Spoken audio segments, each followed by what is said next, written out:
धनवार विधानसभा क्षेत्र में बूथ मजबूती को लेकर भाकपा माले का धनवार के सर्कस मैदान में रविवार को विधानसभा बूथ स्तरीय कार्यकर्ता सम्मेलन संपन्न हुआ, जिसमें बतौर मुख्य अतिथि भाकपा माले के राष्ट्रीय महासचिव दीपांकर भट्टाचार्य उपस्थित थे। वहीं मुख्य रूप से धनवार से माले प्रत्याशी सह पूर्व विधायक राजकुमार यादव भी मौजूद थे। इस दौरान पार्टी के कार्यकर्ताओं को बूथ स्तर पर ध्यान देने और उसे मजबूत करने पर बल दिया गया।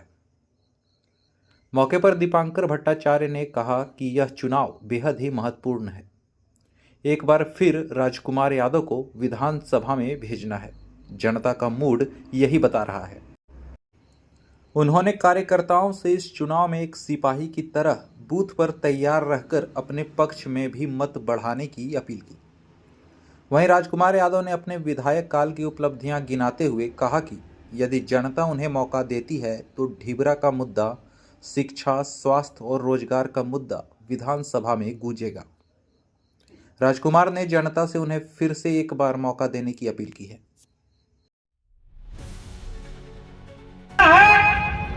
वो बूथ कमेटी जो बनाया है उसका दायित्व है। आप ये जान लीजिए कि आप लोग का जो हम आज जन सैलाब देख रहे हैं या बूथ कमेटी का, उससे यह पता चलता है कि यह धनवार सीट जो इतना विख्यात हो गया है, वह धनवार विधानसभा में राजकुमार यादव का जीत है। ये एकदम एक पक्का बात है, इसको मान लीजिए आज कि यह राजकुमार यादव का यह सीट है, यह माले का सीट है। जब भी जेएमएम से जितना बार निजाम अंसारी को टिकट मिला है, उस दिन से एक बार भी जेएमएम से नहीं जीता। एक बार जेपीएम से कैसे तो उसको टिकट मिला, वह जीता है।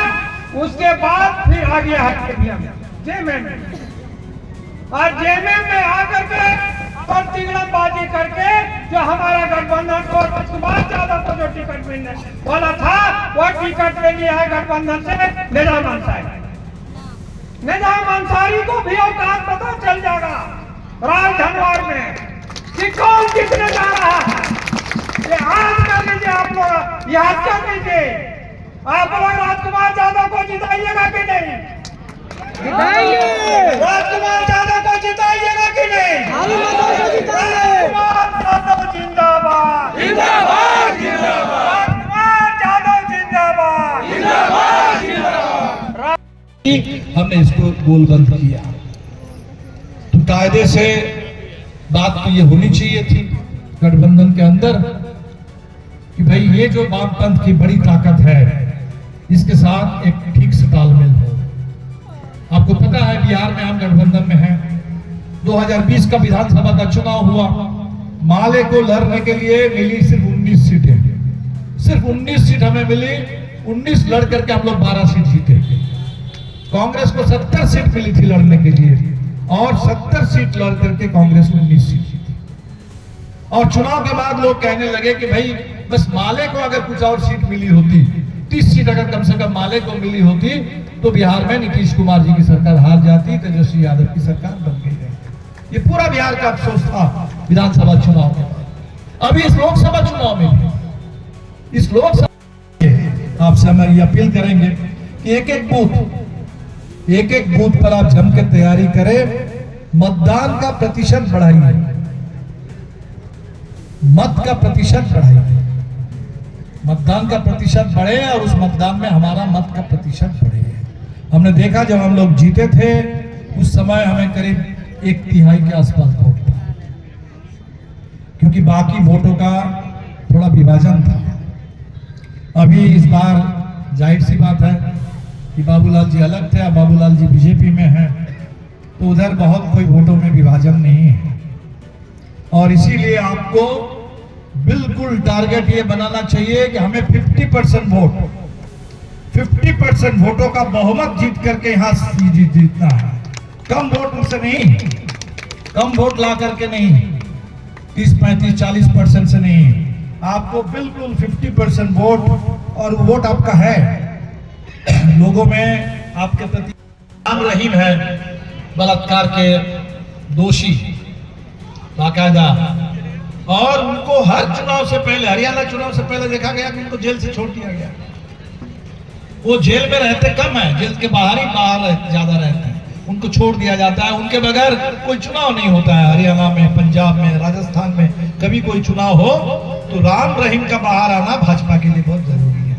और दूसरी तरफ एक प्रोफेसर जीएन साई बाबा थे आंध्र प्रदेश के, 90% विकलांग, दिल्ली विश्वविद्यालय में अंग्रेजी पढ़ाते थे। एक व्हील चेयर में बैठ करके, एक व्हील चेयर में बैठे हुए वो 90% विकलांग वो पढ़ाते थे वहां के छात्रों को।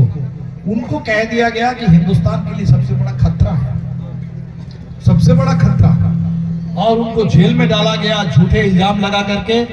10 साल जेल में सड़ते रहे, कोर्ट ने बरी किया, अंततः बरी हुए, लेकिन जेल में इतनी यातना उनको दी गई कि इतनी यातना सहने के बाद, जैसे हमारे फादर स्टैन स्वामी झारखंड के थे, गुजर गए। इस देश में न्याय के नाम पर क्या हो रहा है?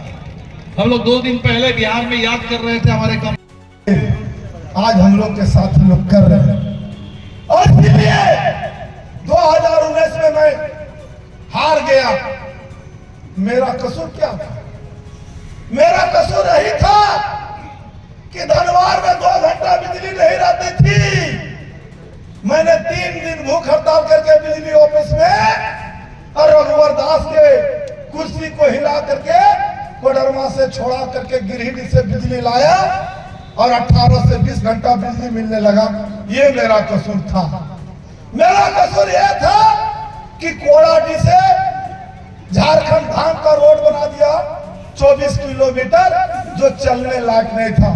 मेरा कसूर यह था कि केंदुआ से लेकर के नावागढ़ चट्टी, गोरहन से लेकर के घटथम्बा, घटथम्बा से लेकर के बरजो मोड़ तक, और आपके माधोपुर से लेकर के आपके जो सो गलवाती आपके होते हुए जो सो करगाली मोड़ तक मैंने 39 किलोमीटर रोड बनाया। मेरा कसूर यह था कि मैं बलहारा से पीरा 37 किलो रोड बनाया। मेरा कसूर यह था कि डोरंडा से पटना चौड़ीकरण कराया। मेरा कसूर यह था कि घंगरीपुरा से तीसरी रोड बनाया। मेरा कसूर यह था कि तीसरी से तो आपके जमुई बॉर्डर तक 39 किलोमीटर रोड बनाया। मेरा कसूर यह था कि धनवार विधानसभा में 200 तालाब बनाया। मेरा कसूर यह था कि पूरे धनवार विधानसभा में 18 पुल बनाया। मेरा कसूर यह था कि पूरे धनवार विधानसभा में 20 मिडिल स्कूल आपको जो सो उच्च विद्यालय बनाया और 10 उच्च विद्यालय को +2 कराया। मेरा कसूर यह था कि जब भी अपराधियों ने कोई काम किया तो उसके खिलाफ में जम के लड़ा। मेरा कसूर यह था कि गरीब लोगों को राशन लूटने के लिए मेरे घर में जो सप्लायर है 1-1 लाख रुपया महीना में गसने गया था, मैंने नहीं लिया। 5 साल तक गरीबों को धनवार गांव तिसली में महीना में अनाज दिलाने का काम किया। ये मेरा कसूर था और इसीलिए हमको 3 नंबर में आप लोग धकेल दिए।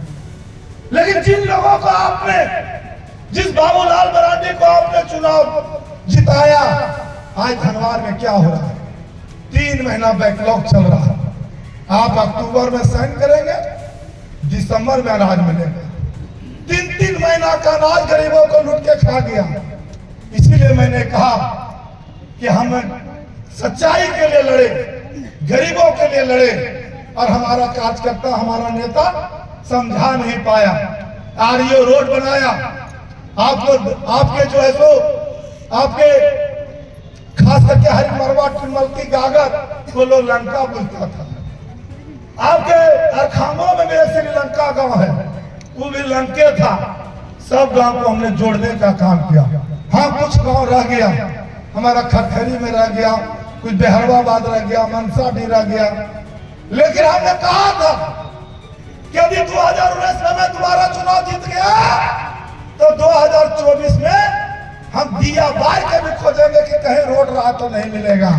लेकिन आज आप देख लीजिए, बाबूलाल को हम लोग वोट दिए। जो रोड को मैंने बनाया वो गड्ढा को भी नहीं भर पाया। नया रोड देने की बात तो छोड़िए, इसीलिए मैं माँ बहनों से, तमाम नौजवानों से कहना चाहता हूँ कि आप 20 नवंबर को इतना वोट दीजिए और 23 नवंबर को राजकुमार यादव विधायक बनेगा और 30 नवंबर से ये जो बीडीओ सीईओ का खेला चल रहा है, जो भूमि माफिया का खेला चल रहा है, दाखिल खारिज रसीद ऑनलाइन में 10,000 20,000 घूस, मनरेगा में स्वीकृति के नाम पर घूस, ये सब खेला बंद होगा। आपको जो महीना में अनाज नहीं मिल रहा है, राजकुमार यादव चुनाव जीतेगा, ये 3 महीना का बैकलॉग खत्म कराएगा और महीना में अनाज मिलेगा। इसके लिए मैं वोट मांग रहा हूं। हम इसके लिए नहीं वोट मांग रहा हूं कि मैं यादव हूं, हम इसके लिए वोट मांग रहा हूं कि आपका एक सेवक हूं। आपके जिंदगी पर लाठी पड़ेगा तो पहला लाठी राजकुमार यादव पर पड़ेगा, उसके बाद आप पर पड़ेगा। इसके लिए मैं वोट मांग रहा हूं और इसीलिए आज तमाम लोगों से अपील कर रहा हूं कि गांव तीसरी का जो ढिबरा मुद्दा था, BEd college, degree college, Dhanbad में पॉलिटेक्निक कॉलेज, शिक्षा जो खत्म हो गया, +2 हुआ लेकिन हाई स्कूल में बहाली नहीं हुआ मास्टर। तो ये सभी चीजों को लेकर के झारखंड की असेंबली में गुंजेगा। मेरे पीरियड में अनुमंडल भवन बना, मेरे पीरियड में अनुमंडल अस्पताल बना, मेरे पीरियड में 3 ब्लॉक भवन बना। कौन सा काम मैंने नहीं किया? एक विपक्ष में रह करके बीजेपी के सरकार के खिलाफ, रघुवर दास के खिलाफ रह करके 800 करोड़ का काम मैंने कराया। लोग कहते हैं राजकुमार यादव क्या किया, लेकिन मुन भाजपाइयों से पूछना चाहता हूं कि आप 5 साल के अंदर में क्या किया। 25 करोड़ जो विधायक कोटा है उसका पहले हिसाब दे दो। उस समय तो राजकुमार यादव को 3 करोड़ मिलता था, लेकिन हर गांव में एक राजकुमार यादव को वोट मिलेगा, कहीं में एक चटकले मिलेगा, लेकिन मिलेगा। लेकिन बाबूलाल को देखा कहीं एक वोट। इसीलिए हम साथियों को आज कार्यकर्ता सम्मेलन में आए। 12 नवंबर को गांव में विशाल सभा होगा और नहीं गांव में नहीं तो हम लोग तिसरी में करेंगे, हम लोग साथी लोग तय करेंगे।